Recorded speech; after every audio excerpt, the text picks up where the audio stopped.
But what you're saying is fascinating. It's just spawning more questions. Mm-hmm. Oh yeah, the encounters with DMT jesters is infamous in the community. It's the most prominent thing that is seen by people who take dimethyltryptamine, and other psychedelics. And even people have said they've encountered these things in nightmares and dreams and sleep paralysis. You know, a big, wide, grinning, sharp-toothed, pale-skinned monster of some kind. You know, akin to a monstrous joker of sorts. You go to the DMT Nexus, which is like a forum full of people discussing their trip reports, and yeah, the jester encounters are extremely common. And Joe Rogan is infamous for spreading this idea and talking about DMT jesters and kind of popularizing it in the psyche of millennials, shall we say? But it's real, it's tangible, it's repeatable. You take DMT and you get jesters, you know, and it's not that they are like humans dressed in jester outfits. Their skin is that shape and color. The heads are not, they're not wearing a jester's cap. The skull is shaped like that. It's horns, you know, it's we only have the word jester because our language is limited to describe what we're talking about and what we're seeing. So we say jester because it's the closest thing we've got, you know. But as we'll get into again, the history of this, where we even get a jester from is from the wild men of Europe, which is the quintessential European version of Nephilim. So yeah, we can get into that. Let's do it. Let's get into it because I'll wind up asking another question that's like what's your birthday kind of thing. So let's get into the history and how this all kind of came together. Sure. Well, my birthday is the 4th of July, first of all, and and the history. Hey, over here, that's a great day, man. That's a great day. It sure is. It sure is. It's the day Will Smith beat all those aliens, so it's quite a wonderful thing. And anyway, that's right. Anyway, so the history of a clown. Yeah. So this is something I've told hundreds of times now, and hopefully I've got good enough to tell it as quickly as possible and as succinct as possible with as much information for you to go away with and look into yourself as possible now. But first of all, when I'm talking about jesters and clowns, let's get out of your mind just funny people. There's always been comedians as far back as human history since the beginning of man. There's always been people who are funny. We're not talking about funny men and comedians, okay? We're talking about a very specific design and costume style, which we call clownish today in the West. This is about aesthetics more than actions. Okay, so let's get that groundwork laid down first, because a lot of people do get too bogged down in the behavior of clowning and jesters rather than simply the way they looked. Because the book is called, after all, The Nephilim Looked Like Clowns, so let's stick to what we can know. So, go back in time here. We're talking about the earliest westernized image of a clown that we can understand came out of the Commedia dell'arte movements of the Middle Ages, beginning from around 500 to 1500. Roughly, and it going into the modern day, but that was its developmental period. We call it the Dark Ages, you know, when Catholicism kind of took over and was the dominant force throughout Europe. So with the collapse of Rome, there was a lot of actors out of work, should we say, the early mimics, mimes, stupidus, these performers who would often perform on stage wearing masks to mock and mimic and caricature generals and leaders and kings and things like that, you know, to make a satire. But they were never really looking like clowns necessarily. They wore costumes to look like I said, archetypical stock characters of any civilization that people can understand and grasp. But when the collapse of Rome was kind of solidified and, you know, Christendom was established, acting was kind of seen as like being a prostitute. It was pretty much frowned upon. And it wasn't something that you could really get away with doing publicly anymore. It became more of a private affair for the rich and affluent. This is where court jesters start to come into play. The only person who was allowed to really have a funny clown-like jester around or an actor was the king, because who's going to argue with the king, you know? It's that kind of thing. And obviously, private shows is where most of them went, but a lot of them decided to leave Rome and start traveling Europe, and they established traveling troupes of performers. And in fact, the first traveling troupes of actors to introduce female actors to the stage. Just a little tidbit for you there.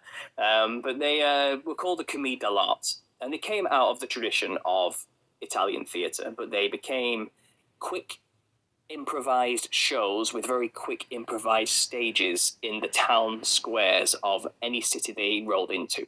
It was the first traveling circus, but it was strictly improvised shows on a stage, you know. And they traveled from basically all over Europe. They went as far as Russia, you know, and as far north as Sweden and Finland and Norway, you know, any tip of Europe, they've been there and that they traveled. And they did this for 1,000 years, quite literally 1,000 years of a development of this art form, which was built up of a range of stock characters, as I mentioned earlier. So stock basically means it's recognizable to anywhere you go. Everyone knows who the rich man is. Everyone knows what a soldier is or the policeman. Everyone knows who the servant, what a servant is. And that's what these characters represented. But they were all in their own way clowns, zanies as they were known, funny men, and they all had their own routines, which was expected of the person wearing that particular mask, and it was pretty set in stone for a long time what these routines came to expect it to be. But it seems odd because coming out of like 900 to 1,000 years, a random character decided to be added to the movement called Harlequin. Now, Harlequin, or Arlecchino, which is the Italian way to pronounce it, named primarily after Helikins, which is the French iteration of the Wild Man. So Harlequin was added as a stock character because this troupe that kind of went through Europe, they had noticed something about everywhere they went. They all had this odd folk tradition called the Wild Man tradition.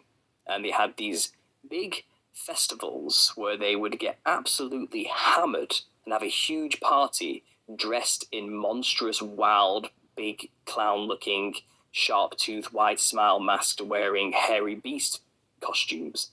And they would have a huge party, and then they would fast. It would begin the period of Lent, the 40 days of fasting.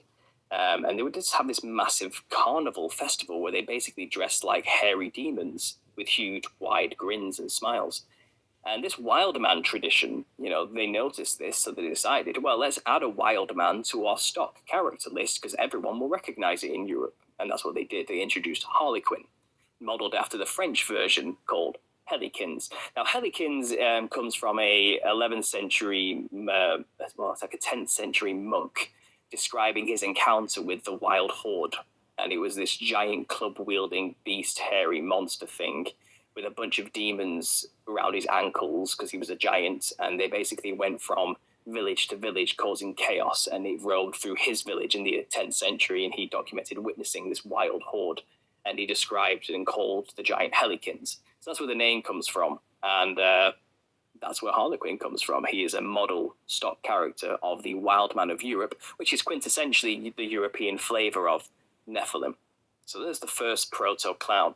Now, Harlequin's costume initially in these early stages was quite brutish. He wore baggy white cloth clothing, but he had multicolored patches sewn all over him, covered in tufts of hair. He wore a black mask with the nose really squashed up in an ugly manner and wrinkles all over it and an angry look over the brow.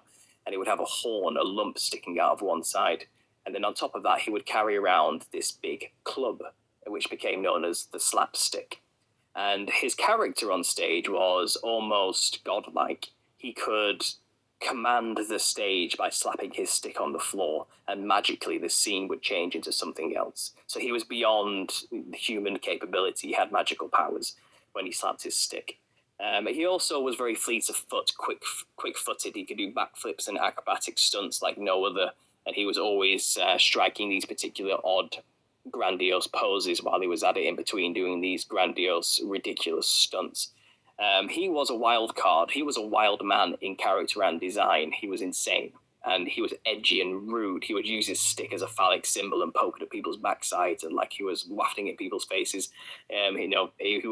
He was rude and crude, and that's where the comedy came from. His demonic aura, his demonic attitude, his demonic power. People thought he was hilarious, and he became an instant success because everyone recognized the Wild Man. And you'll find a lot of these Wild Man traditions incorporate the phallus into it, and sex and fertility and all these type of things into those rituals. So it was hardly surprising that Harlequin would also embody these type of symbolic things within his caricature of the Wild Man.